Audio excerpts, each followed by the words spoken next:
Boa noite, Adolfo Duarte aqui, abrindo mais uma live.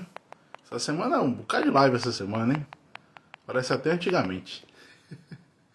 Abrindo mais uma live que vai ser muito bacana, pessoal. Que hoje vamos falar sobre um tema realmente importante, interessante, espinhoso. E eu tô contando aqui com a presença do Dário Birolini para a gente poder começar essa live falando sobre como é que seu corpo conta as calorias do que você come, né? Afinal de contas, com quantas calorias se corrompe o conceito? Vocês vão entender por que desse nome, tá bom? Em breve. Deixa eu mandar aqui o convite para ele, para poder entrar aqui na live com a gente. Chegar agora. Então, obrigado a vocês que já estão aqui acompanhando. Se puder mandar para a gente, para vir para cá, chamar mais gente para assistir a gente, pessoal, fiquem à vontade, tá? Agradeço muito mesmo. Vocês podendo fazer essa divulgação ajuda a gente também a alcançar mais pessoas. Lembrando que nossas lives ficam gravadas aqui no Instagram, em Collab, né? Vou botar aqui e no perfil do Dario. E também eu estou postando elas no YouTube. Então, quem quiser assistir por lá também pode assistir, de onde também vão sair vários cortes, tá? Lembrar vocês, quem seja aí profissional da área de saúde, que dia 18 e 19 de julho vamos ter o curso Nutracêuticos na Prática. E eu vou dizer para vocês, pessoal, a versão nova desse curso, eu e o Dr. Paulo que é farmacêutico, tá? Nós vamos fazer um negócio que a gente nunca fez, certo? Então, um curso muito prático, um curso que traz as bases fisiológicas, mas que também traz grande Dário. Irmão, Oi, Dário ou Dario? é Dário. Pronto, Dário, beleza, beleza. Tudo Cara, que felicidade estar contigo aqui, legal, velho. Adolfo? Tudo bem? Tudo em paz, graças a Deus, tudo legal. Muito obrigado por ter aceito o convite. Não, eu que agradeço pelo convite também. Sempre bom bater um papo aí sobre assuntos controversos. Cara, porque eu achei engraçado, viu, Dário? Eu não sei qual de nós dois é mais sarcástico com esse tema. Então, Putz, cansa um pouco, né? A gente eu fica sou um cansado. pouco.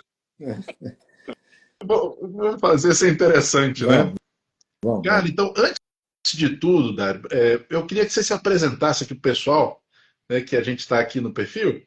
Se apresenta para o pessoal para a gente poder começar a largar chumbo. Ok. Bom, eu sou médico, eu me formei em 95 na Faculdade de Medicina da USP, aqui em São Paulo. Na verdade, eu estou em São José, mas eu morava em São Paulo. Fiz cirurgia do aparelho digestivo, cirurgia de emergência, mas desde 2015 eu venho nutrindo aí um interesse cada vez maior em estudar a nossa bioquímica, como que o corpo funciona e cada vez mais se apaixonando pela promoção da saúde e não só em arrancar pedaços das pessoas, que eu também gosto, viu? Mas assim, de qualquer forma, você sabe que quando eu escolhi a cirurgia, não quero menosprezar sua especialidade, mas eu me fiquei muito frustrado na faculdade de medicina, porque eu fui percebendo que a gente não curava nada. Curava, sei lá, infecção, pneumonia, né? Mas tirando doença infecciosa, era muito difícil a gente resolver alguma coisa. E a cirurgia me trazia aquele ar de resolução, sabe? O cara tá com uma apendicite, eu tirei o apêndice, resolvi o problema dele.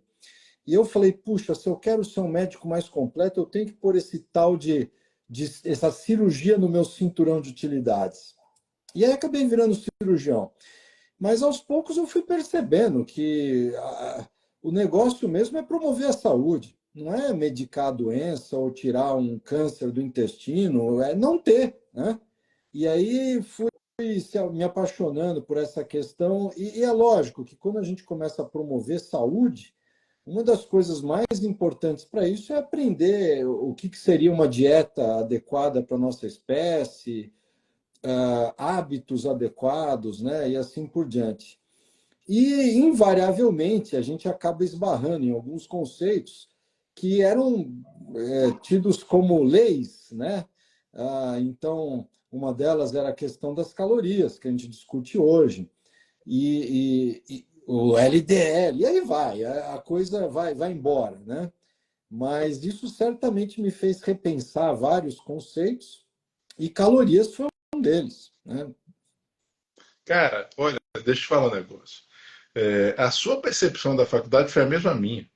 A gente viu que a gente não cura, a gente no máximo compensa as coisas, e é uma sequência de aprendizados de compensações que invariavelmente deixam o paciente continuar doente por mais tempo, com menos efeitos perceptíveis. Então, eu diria, viu, Dário, que é até um negócio escroto, porque se vende a cura, né? É, Mas ela não chega. Então, por exemplo, eu acho engraçado quando o pessoal fala que trata diabetes e que trata hipertensão. é, Eu acho graça com medicamento. é. Não, e olha, às vezes a gente faz até coisa pior, você sabe? Porque assim, eu sei que faz parte da nossa profissão diminuir a dor, amenizar o sofrimento e, claro, diminuir os sintomas. Mas eu acho que às vezes a gente acaba prejudicando os pacientes fazendo isso. Então, eu vou dar um exemplo. Às vezes chega um paciente para mim falando: Nossa, eu tenho muita dor de estômago. E aí eu passo um omeprazol e a dor melhora. Beleza. Só que a dor de estômago é porque ele come pastel com pinga todo dia, às 10 da noite. E aí, eu tirando a dor dele, eu permito que ele continue fazendo um hábito que vai levar a esteatose hepática, hipertensão, diabetes, cirrose. Então, é pior ainda, né? Eu acho que às vezes a gente, com a melhor das intenções, prejudica o paciente. Você tem toda a razão, né? Isso faz parte da visão sintomatológica, né, É, Dário? Então, essa visão sintomatológica, ou puramente fenomenológica, né? Você está ali em cima da queixa e foca na queixa independente da causa. Isso passa pelo mesmo problema que leva a gente à discussão das calorias, que é a ideia de acompanhar peso. Eu insisto, eu sou um chato com esse negócio, falo, gente, pelo amor de Deus, peso não importa para nada, não. A questão não é o peso. Mas o tema de hoje é caloria. Então, calorias, que assim, eu sempre faço a ressalva, ah, viu, Dário? O cara que descobriu isso foi um gênio. Final do século XIX, queimando cocô. Então, assim, exato. sensacional. Mas daí para frente, por que eu quis chamar você para esse tema? Porque eu vi a sua postagem que você Hum, estava falando coisas que eu também falo, e alguns seguidores estavam lá comentando, né, que a gente estava falando do mesmo assunto. Então, assim, eu vou deixar você começar, porque hoje a gente vai falar o quê? Ô, Dário, como é que seu corpo conta as calorias, Dário? Me conta aí. pois é. Ele não conta. E é muito interessante que quando você pega, hoje a gente tem mapas metabólicos super complexos, que quando você olha, você fala, meu Deus, eu já achava que o ciclo de Krebs era complexo. Aí você vê que tem um monte de ramificações e por mais que você procure, você não vai achar a palavra caloria lá em nenhum lugar. Não existe nenhuma produção de caloria especificamente, um receptor de caloria, um detector de caloria. Não tem nada disso. E você sabe que eu acabei entrando de novo nesse assunto, Adolfo, porque foi estranho, né? O Marquezine, não sei se você viu, ele fez o Potato Diet, aí ele queria ver minha opinião, e eu falei, putz, grila, eu não sei explicar muito bem o que acontece no hack do potato. Então, só para explicar para a galera, agora o mais recente é a Sugar Diet, né? Então, tem algumas pessoas que estão fazendo a Sugar Diet, que só come um monte de açúcar e emagrece. E é difícil explicar isso aí, né? A gente fala, poxa vida, por que esse cara emagrece? Eu já tinha visto no passado a Rice Diet e depois o hack da potato, né? Da batata, em que a pessoa come um monte de batata e emagrece. E aí é interessante, porque você fala, peraí, tem alguma coisa aí a mais, além de calorias e também além de insulina, né? Muito mais. Mas é interessante ver que, atualmente, a explicação para uma sugar diet fazer você emagrecer é hormonal, né? Você começa a produzir mais um tal de um FGF21 que consegue fazer com que você jogue fora um monte de energia e emagreça, apesar de uma dieta às vezes até hipercalórica. E é curioso que aí eu fiz um post porque eu lembrei que outra coisa que também faz exatamente esse mesmo efeito É uma dieta cetogênica, né? Ela também faz exatamente esse mesmo efeito. Mas, assim, para tentar colocar nos trilhos, o nosso ouvinte aí, eu gostaria de lembrar, eu fiz uma folhinha aqui para as pessoas acharem que eu tenho uma memória incrível, mas, como você disse, Nicolas Clément, em 1819, começou a queimar tudo quanto é coisa, e as pessoas acham que era por causa de saúde, de engordar, não tinha nada a ver. Ele queria saber, poxa, você tem uma escola que você tem que aquecer lá na Inglaterra. Será que se você queimar carvão vai gerar mais calor do que petróleo, do que óleo diesel, do que lenha, do que cocô? E aí ele começou a queimar tudo. E é muito interessante que você vê, ele tem lá quanto que dá 1 quilo de madeira, 1 quilo de carvão, 1 quilo de óleo diesel. E eu estava até relendo hoje, é muito legal esse paper, o artigo do cara que colocou isso na comida, né? Que é o Wilbur Atwater. E foi um pouquinho depois, 1887. É muito engraçado o artigo dele, porque ele fala umas coisas assim, ele fala, olha, aqui na Inglaterra teve uma greve e o cara que estava construindo a igreja, movido a carne e batata, porque eram os empregados dele que estavam colocando as pedras na igreja, ele acabou enfrentando uma greve, ele falou, quer saber, vou tirar todos esses funcionários e substituir por uma máquina. E a máquina continuou construindo, continuou fazendo aquele trabalho movida a carvão. E ele fala, poxa, a mesma energia que o carvão dá para a máquina, talvez a batata e a carne esteja dando para as pessoas, né? E era uma noção muito grotesca na época. Até mesmo, para você ter ideia, tem uma parte que ele cita lá, a explicação do calor do corpo. E ele fala que o calor seria gerado pelo atrito do sangue circulando nas artérias. E aí isso geraria o calor do nosso corpo. E que o calor que não era perdido nisso era usado para atividade, para mover músculo, caramba, tal.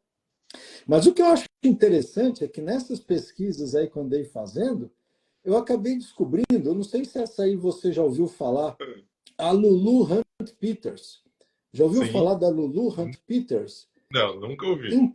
Então, Lulu Hunt Peters, em 1918, escreveu o primeiro livro de dieta baseado em calorias. 1918.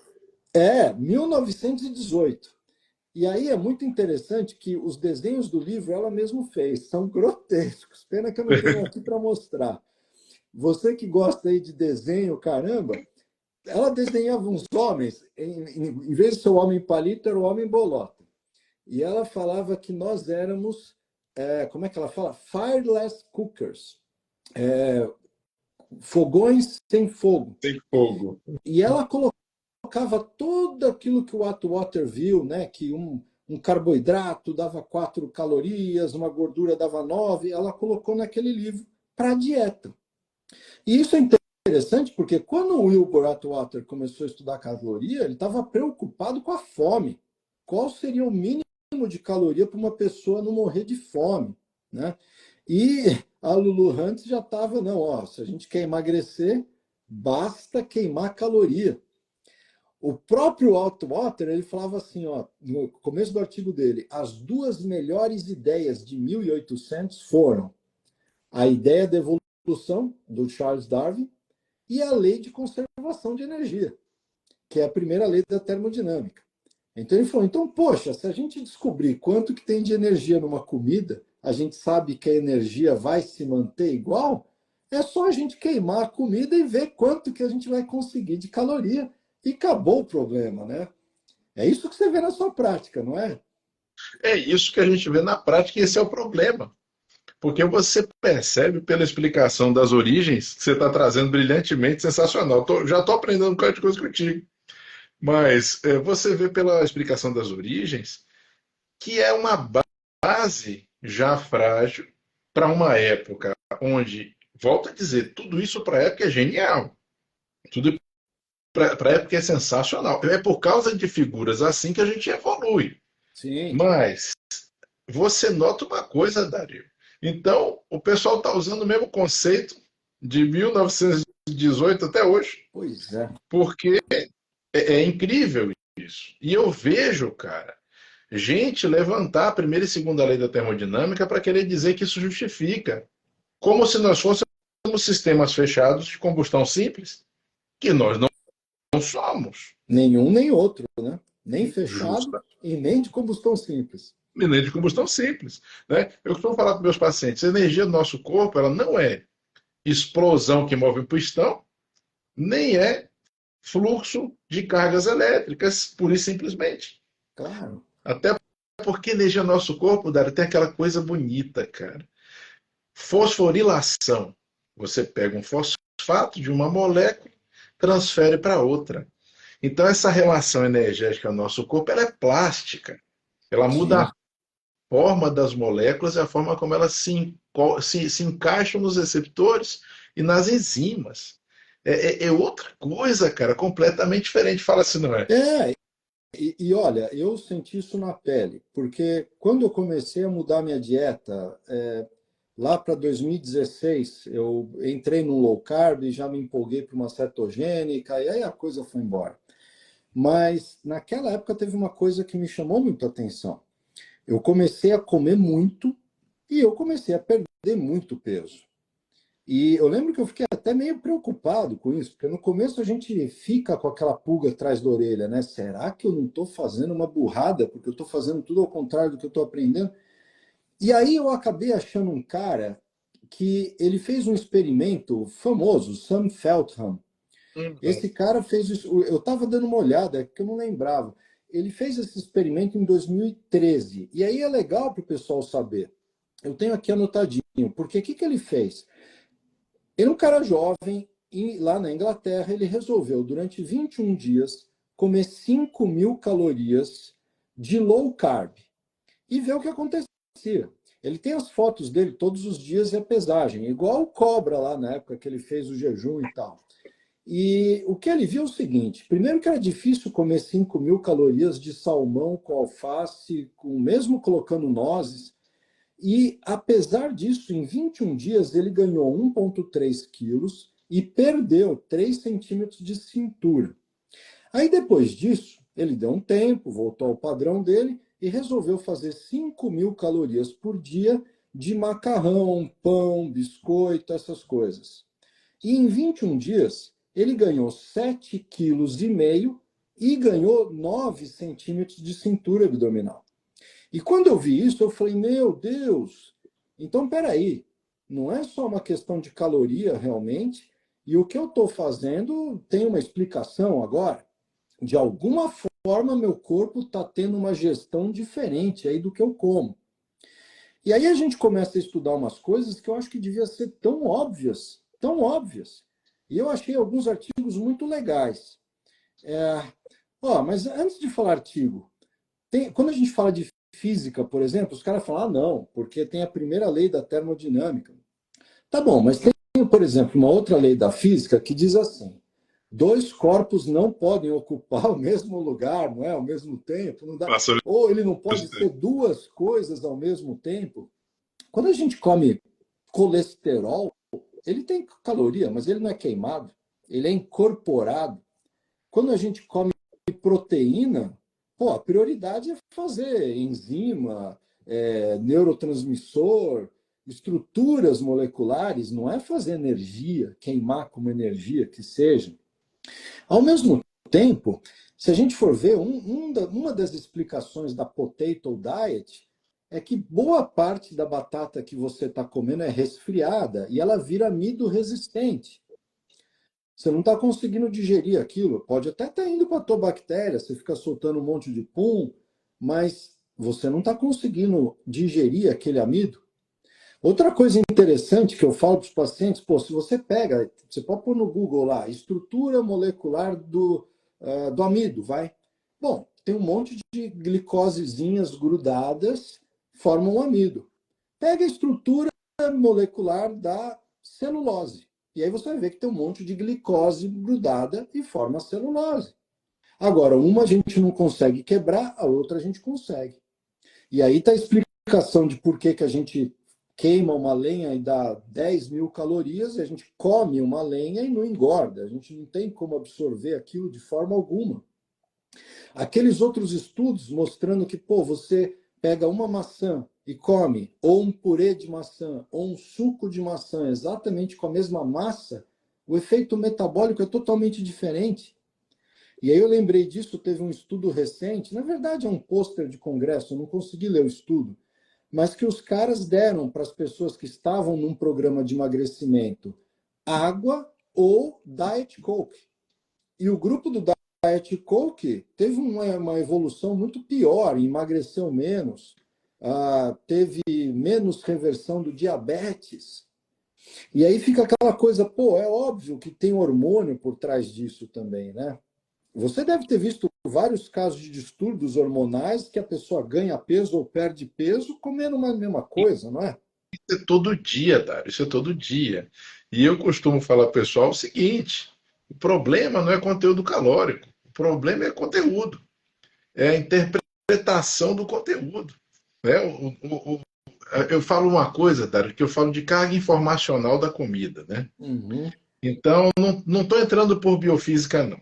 Tá? Mas falo carga informacional em que sentido? Cada nutriente que chega, como é que seu corpo interpreta? Então, você falou muito bem. Proteína, aminoácidos. A utilidade que eu tenho para eles é construir coisas. Isso é verdade. A própria gordura, boa parte dela também vai servir para construir coisas. Então, assim, eu não posso pensar que eu vá calcular o conteúdo de uma refeição inteira por calorias e contar aquilo como calorias. Eu não vou exato. queimar aqui. E assim, eu uso um exemplo meio bobo, mas que é verdadeiro. Se você recebe um jacarandá e um pinho vagabundo, eu te falo, com um tu faz uma cadeira, com o outro você faz uma fogueira, qual que você vai queimar? O pinho vagabundo faz a cadeira com o jacarandá. Então, o corpo não é Claro. imbecil. Porque a forma como isso é colocado, é como se fosse um fluxo de caixa. Poxa, pessoal, não é. Quando você dá esses exemplos, Dário, você está falando justamente isso. A ideia da maçã, por exemplo. Comer a maçã, o purê de maçã ou o suco de maçã, o mesmo volume de maçã. Cada forma como isso está colocado vai passar por um processo digestivo diferente, em velocidades diferentes, vai excitar ou não a microbiota de formas diferentes e vai gerar uma resposta do trato digestório também diferente. Cara, é hormônio? É neurotransmissor? É alteração de microbiota? Também. Até o processo mastigatório, percepção de dulçor, tudo isso Sim. interfere. Então, quando eu vejo o pessoal reduzir isso, Dário, basta fazer a conta. Você É. consome mais do que você ingere. Não dá, É. cara. Olha, é engraçado, tem tantos exemplos. Você falou, por exemplo, eu não sei se a explicação é exatamente essa, mas eu lembro algum dos livros que eu li há muito tempo atrás, em que os pescadores dos Estados Unidos começaram a notar que tinha uma parte do rio que as trutas eram maiores e antes daquela parte do rio a truta era menor. E aí eles descobriram que daquela parte para frente tinha os dejetos de uma indústria farmacêutica.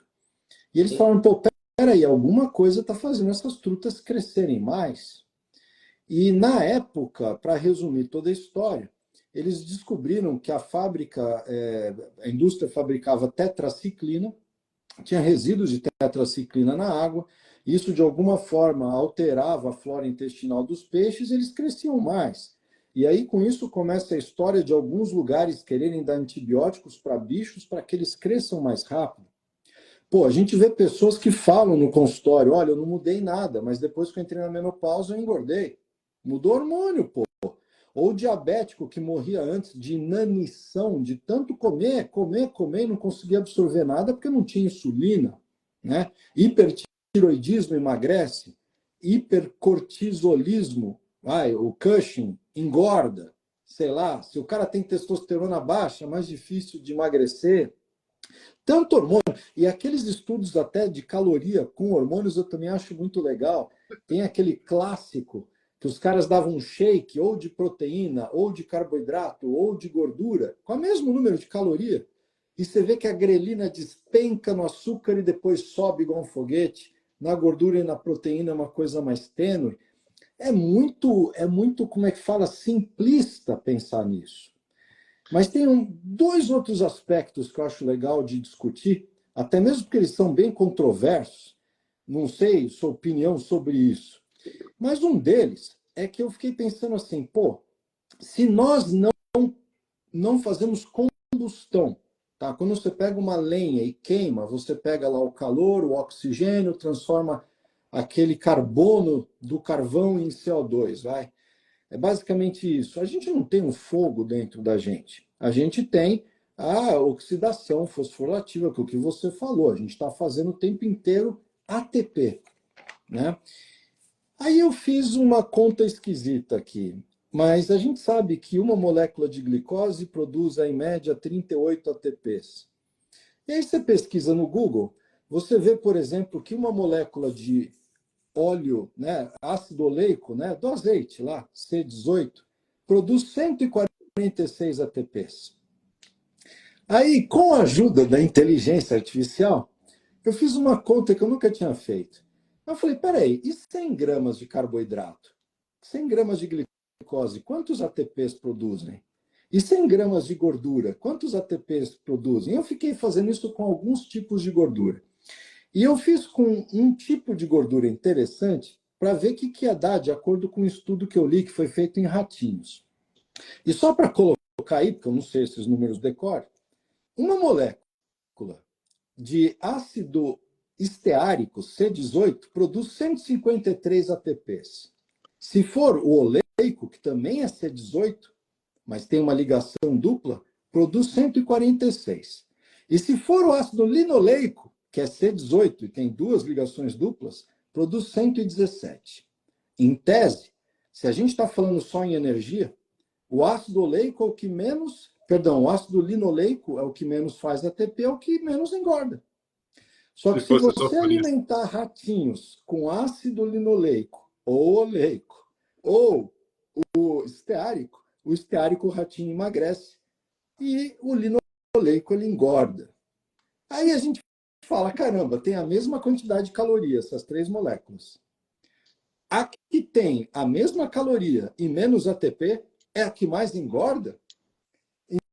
Então, você vê que a coisa começa a ficar muito esquisita.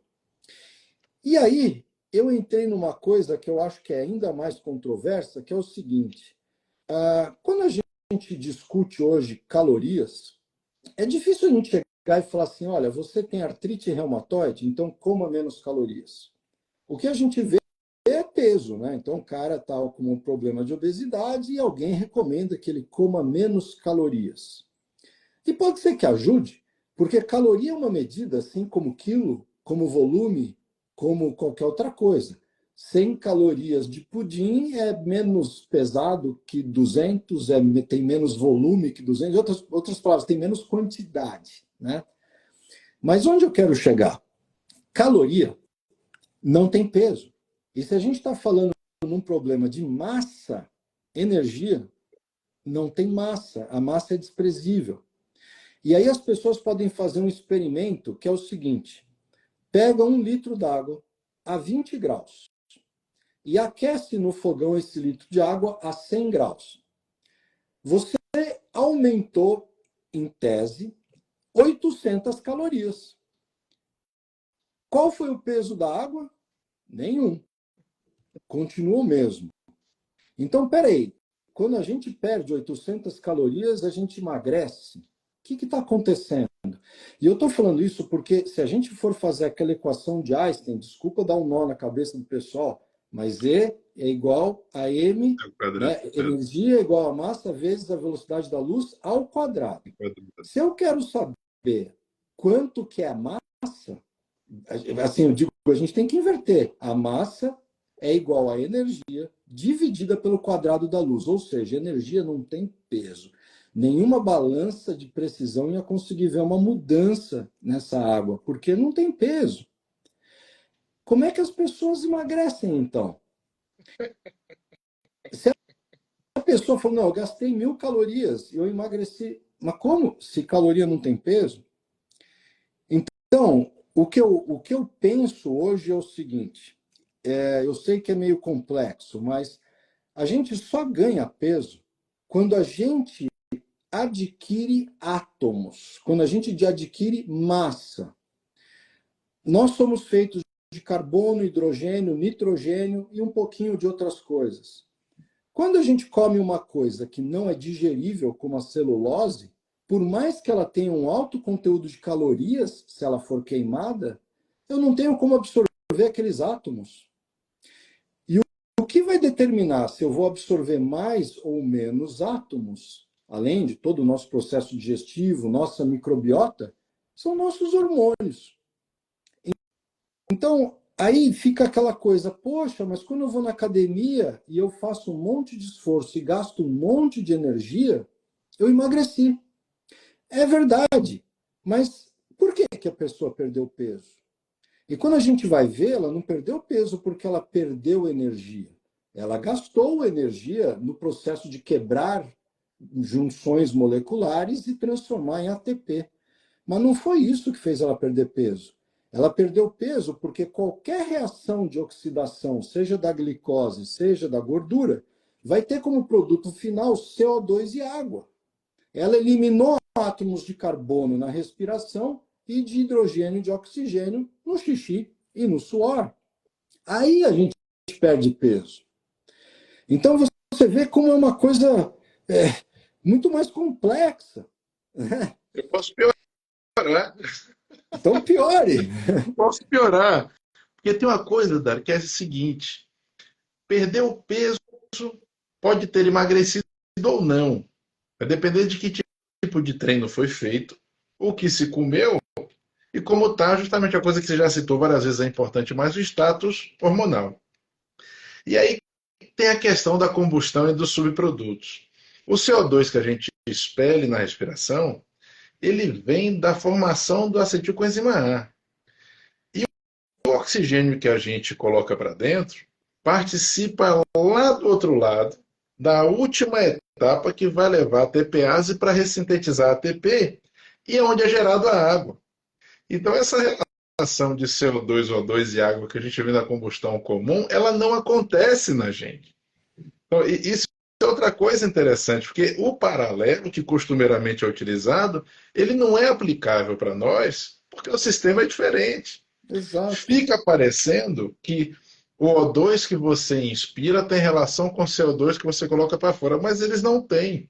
E isso é muito interessante porque isso está em bioquímica simples. E aí vem a pergunta que eu quero te fazer, o que, que você acha, porque eu também quero saber a sua opinião.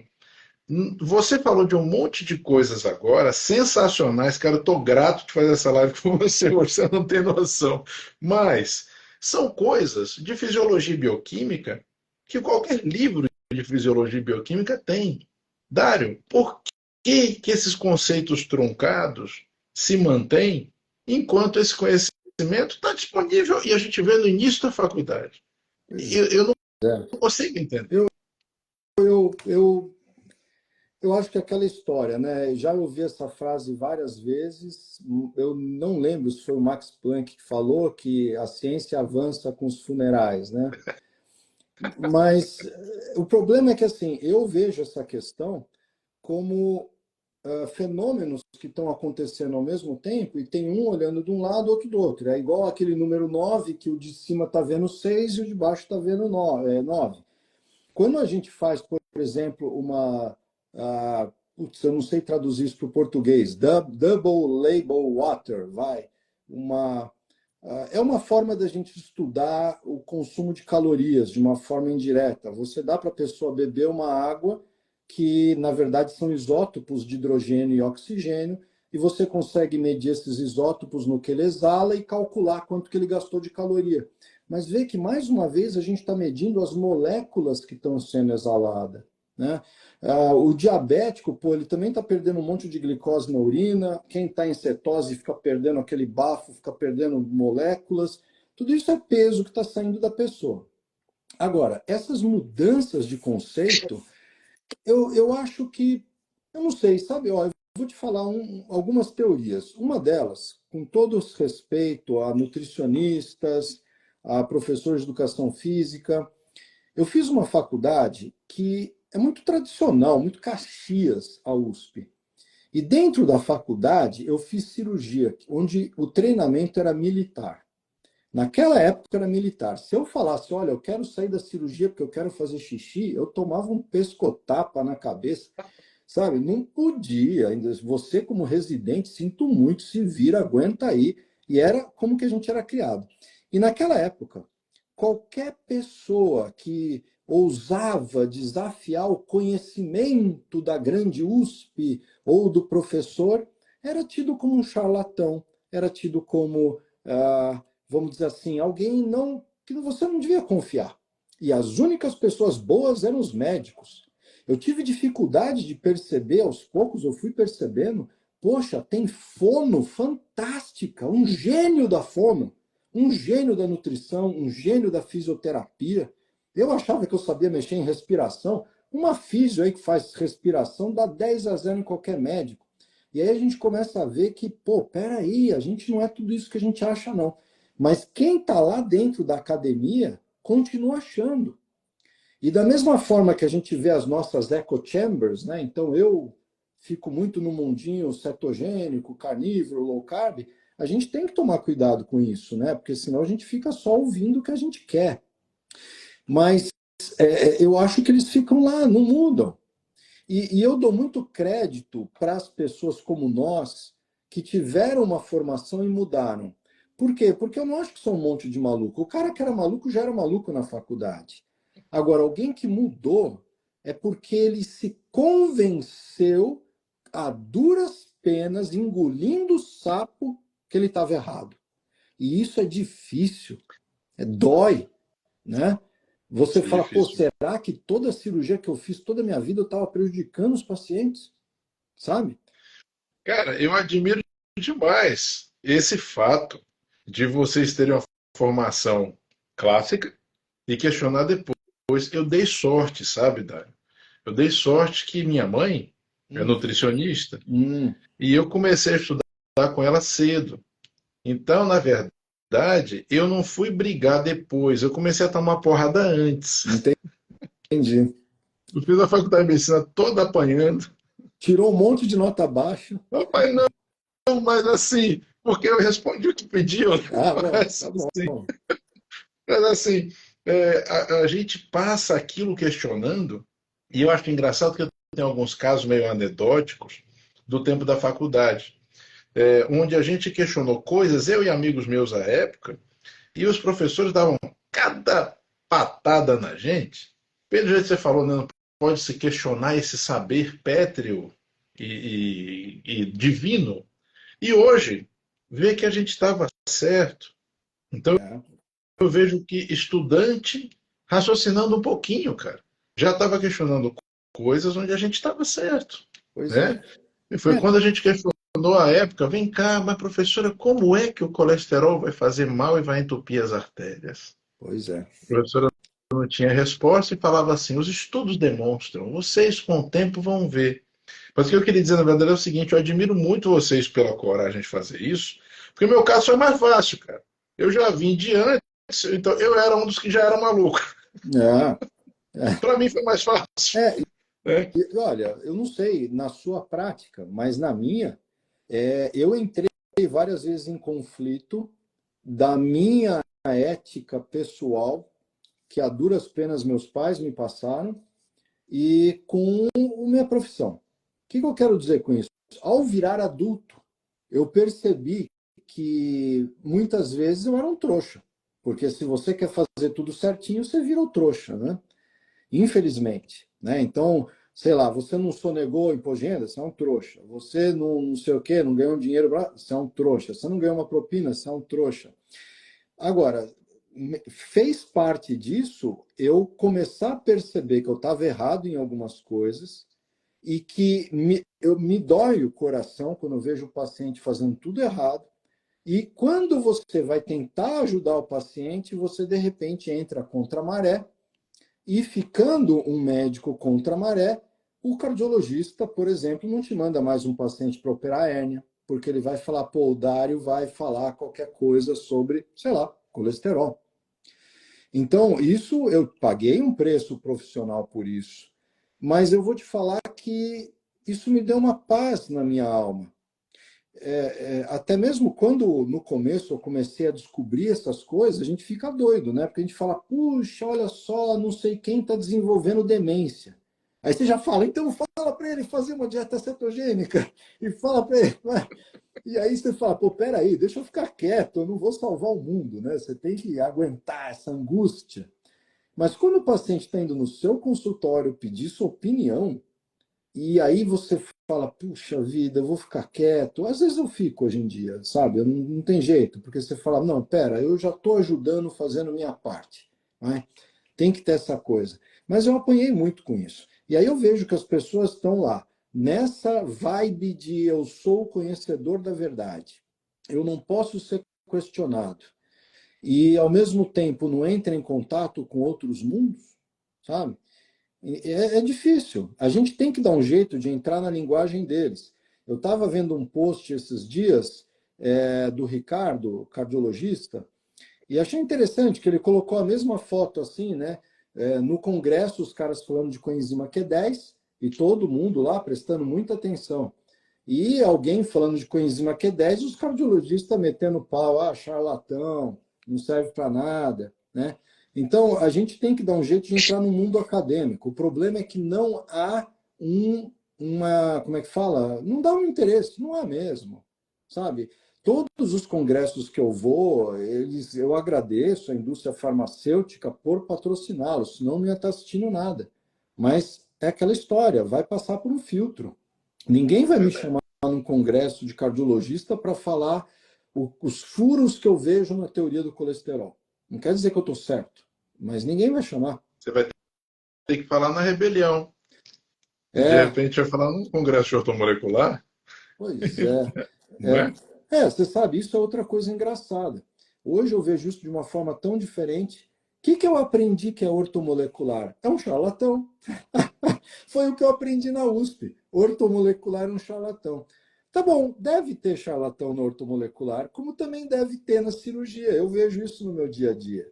Tem gente que faz cada cirurgia que não é para fazer, corrige coisas que não existem, arranca vesícula sem a necessidade.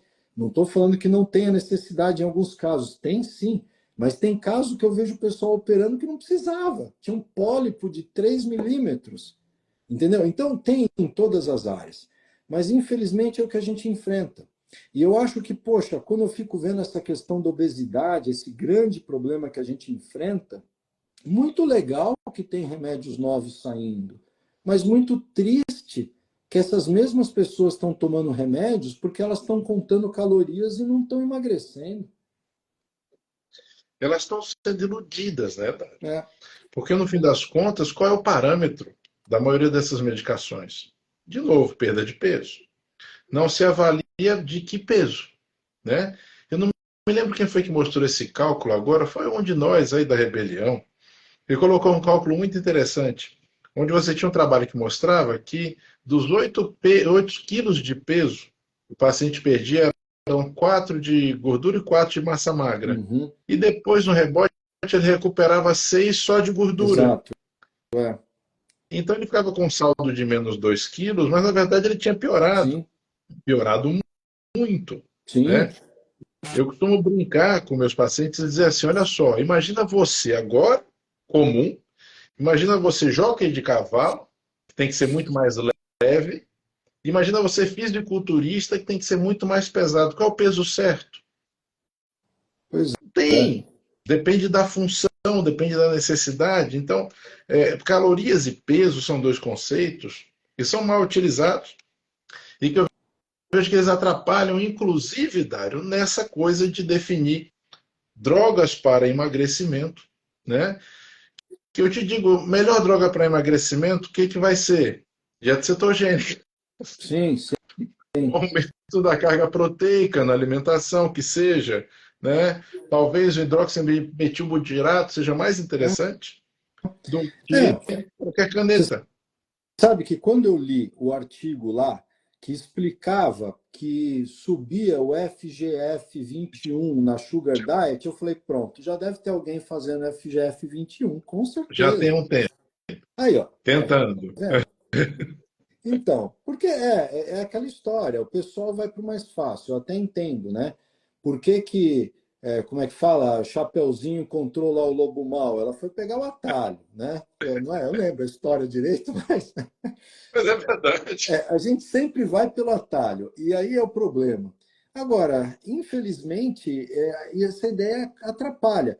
E a gente vê que parte da perpetuação dessa ideia, também tem isso que a gente não conversou, e não é teoria da conspiração, vem da indústria alimentícia.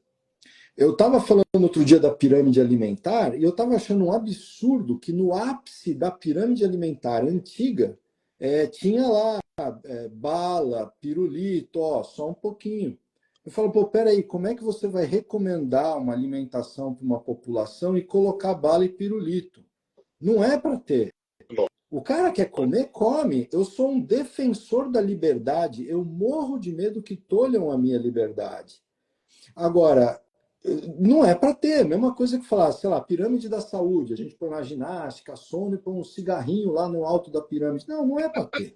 Se o cara quer fumar, ele fuma. Mas não é para ter o tal do cigarrinho, né? E aí, com essa ideia das calorias, você equaliza tudo.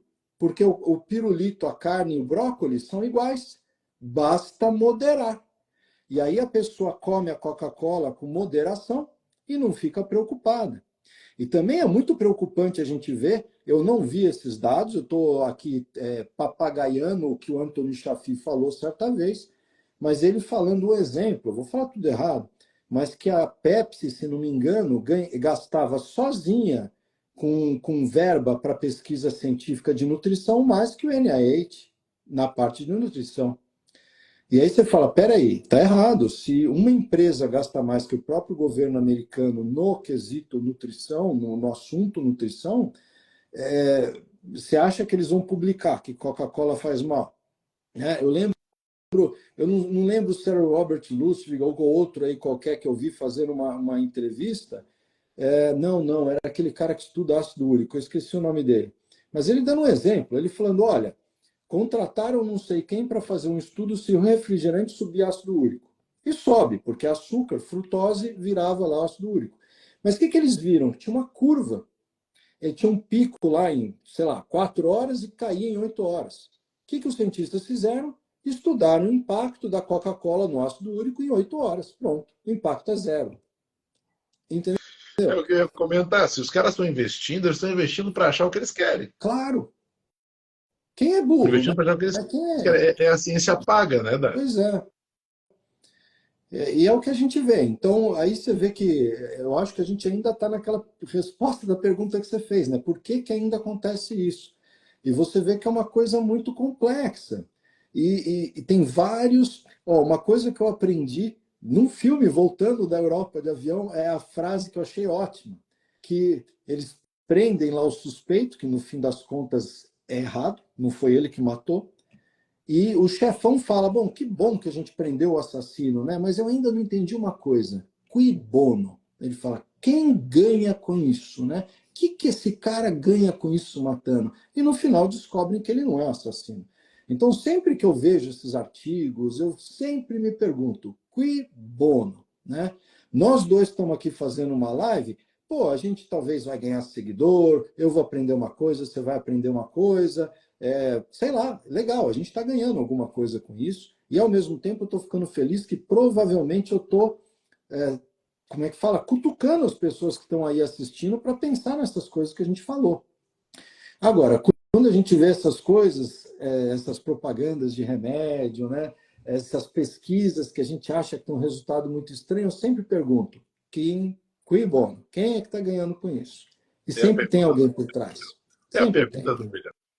Sempre tem, sempre teve. Nos últimos 5 anos a gente viu muitas situações desse tipo, né? Muitas, E muitas. muitas situações desse tipo, mas que eu acho engraçado que aos poucos vão se confirmando as, as nossas mentiras, né, É, Dário? é. As nossas mentiras vão se confirmando. E isso é bom, né? Isso é muito bom. Mas você respondeu, cara. Tem milhões de interesses por trás, como sempre. Nada Uhum. acontece de graça, Sim. tá? Então, tá respondido. A gente não vai saber dizer por quê, sempre.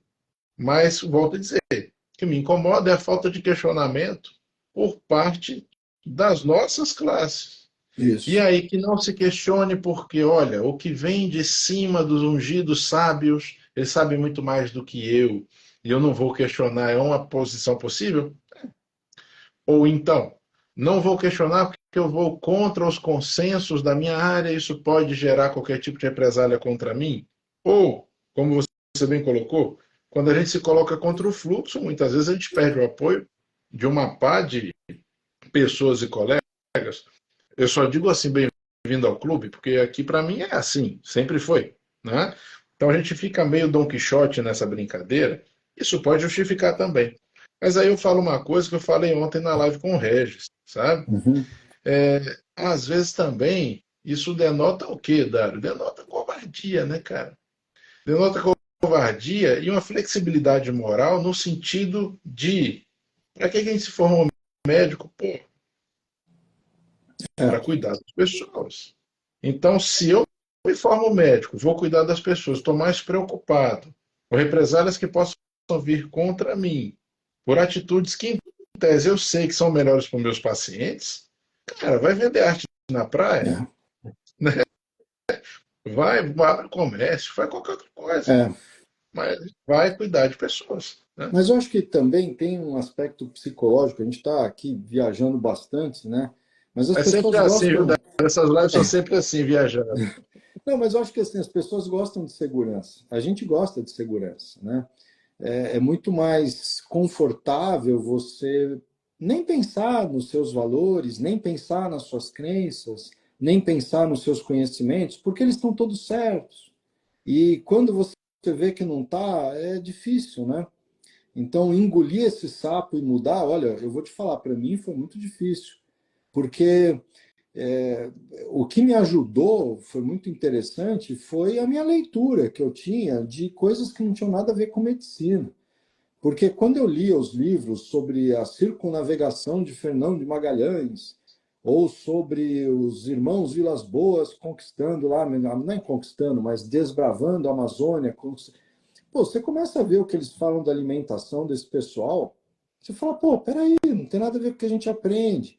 E ao mesmo tempo, essa história de que todo mundo morreu com 30 anos, que nada. Tava lá os índios velhinhos também. Lógico que tinha menos índio de 90 anos caçando, não tinha. Mas assim, aí a gente começa a questionar. E eu acho que a gente tem que estar aberto a esse questionamento. E outra coisa também é que eu vejo assim, não vou fazer uma crítica a ele, tá? Mas só para usar o exemplo dele. O Souto, coitado, ele foi um desbravador, né? Ele tem um mérito enorme, me influenciou e tanta gente A mim positivamente. também. É. Eu acho que ele tomou tanta pancada, que ele tentou se cercar da melhor qualidade de evidência científica possível. Eu acho que está certo ele, né? Mas, por outro lado, eu vejo que, assim, hoje, minha maior evidência não é o que está no New England, ainda mais com toda essa nojeira que a gente vê que está acontecendo por trás. É o que faz sentido do ponto de vista biológico, de evolução natural. Claro que com isso eu não consigo responder se é melhor o Wegovy ou o Ozempic. Para isso vai ter um trial randomizado, né, prospectivo, mas se uma coisa é boa para nós ou não, tipo carne, pô, pelo amor de Deus, né? Não precisa de um estudo prospectivo randomizado. Então, o meu pilar de evidências científicas mudou muito. E outra coisa, é o que a gente está discutindo, é o que a gente vê na prática, o N1. Pô, a pessoa melhorou fazendo tudo aquilo. Hoje, voltando para o papo da caloria, eu não tenho a menor ideia quantas calorias eu como. Eu como pra caramba, até eu matar minha fome. E eu tô aí bem, tranquilo, peso estável, não tô nem aí para isso. Por quê? Porque eu estou fazendo uma dieta adequada para a espécie. Eu falo, pô, eu tenho uma foto linda do Serengeti, tem lá 500 mil gnus, zebra, tudo quanto é tipo de bicho, e você não vê nenhum deles calculando caloria, sabe? Eles estão lá comendo à vontade a quantidade de pasto que eles querem. O leão vai matar a quantidade de gnu que ele quiser. E eles estão lá, ó, eu estou satisfeito, estou numa boa, não estou tendo que contar caloria. Né? Está saudável. E vou matar um ou dois por semana, Não, talvez por 10. 10 dias e não vão comer todos os dias, e é assim que funciona, Pois é, né? a gente tem até, e quando a gente vai para a parte acadêmica, tem até estudo, né? Você vê quantos estudos de zoológico que eles, pô, vamos parar de alimentar o leão todo dia, dá comida num dia, sorteia se vai dar no outro ou não, fazendo esse aí de dar um dia, não dá 3 dias, depois dá de novo, dá o leão inteiro, dá, quer dizer, dá o bicho inteiro em vez de só a carne, aí os leões ficam saudáveis, né? E aí a gente fica pensando, pô, você sabe uma analogia que eu gosto de fazer? Eu não lembro aí, É, não sei aí, né? Não sei na Bahia, não sei. Mas quando eu era pequeno, no Dia das Crianças, a gente ganhava o peixinho dourado. E era a matança do peixinho dourado. Porque ninguém sabia cuidar daquele peixinho dourado, o peixinho dourado morria, pô. Né? Era uma sacanagem com os peixinhos dourados. Se você quer que o peixinho dourado fique vivo, você vai ter que estudar se a água é doce, se é salgada, o que ele come, a temperatura da água, se ele tem mais luminosidade, menos, etc. Aí o peixinho dourado vai viver.